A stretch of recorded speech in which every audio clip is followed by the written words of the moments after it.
தனுசு ராசிக்காரர்களுக்கு இந்த நச்சு உறவுலேருந்து வெளியில வர்றதுக்கு தெய்வம் துணை நிற்கும் அப்படின்னு சொன்னீங்க. ஆனா அதுக்கு முன்னாடி இந்த தனுசு ராசிக்காரர்கள் இவங்க மனசுல என்ன நினைக்கணும்? தனுசு ராசிக்காரர்களை பொறுத்தவரையும் முதல்ல அவங்கள்ட்ட இருக்கக்கூடிய குவாலிட்டியை நினைக்கணும்.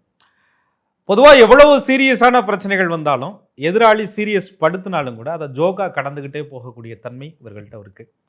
அதுக்குன்னு சிரிச்சுக்கிட்டே இருக்கான் கோபம் இல்லாதவன் அர்த்தமே இல்லை, கோவப்பட்டுக்கிட்டே இருக்கான் சிரிப்பே இல்லாதவன் வருத்தமும் இல்லை. தனுசை பொறுத்தவரையும் அந்த பிரச்சனையை ரொம்ப இலகுவாக அணுகக்கூடிய குணாதிசயங்கள் அவங்கள்ட்ட இருக்கு. இது இவர்களுடைய பலம்.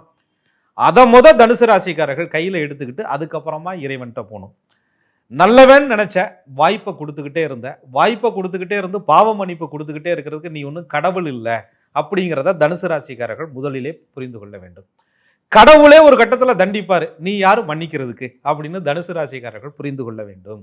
இதை தனுசு ராசிக்காரர்கள் புரிந்து கொண்டால் மட்டும்தான் இந்த மன்னிக்கிறது, மறக்கிறது, விட்டு கொடுக்கறது, மரியாதை கெட்டாலும் திரும்ப பரவாயில்லன்னு நினைக்கிறது, அவங்க மரியாதை கெட்டக்கூடாதுன்னு காப்பாத்துறது, இதை தனுசு ராசிக்காரர்கள் நிறுத்தி கொண்டால் மட்டும்தான் தெய்வம் இவர்களுக்கு துணை நிற்கும். நீ போனா போகட்டும்னு சிரிச்சுக்கிட்டே இருப்பாங்க தனுசு ராசிக்காரர்கள். ஆனால் உன் மதிப்பு போனா போகட்டும்னு அவங்க செய்துகிட்டே இருப்பாங்க.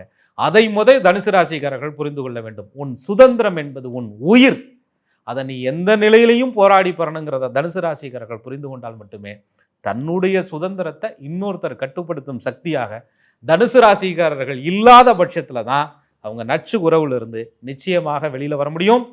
வாய்ப்புகளை அடுத்தவர்களுக்கு கொடுத்து விட்டு தன்னை அடமானம் வைத்து விட்டு சுதந்திரம் கொடுன்னு கேட்டா தனுசு ஒருபோதும் நச்சு உறவில் இருந்து நிச்சயமாக வெளியில வராது.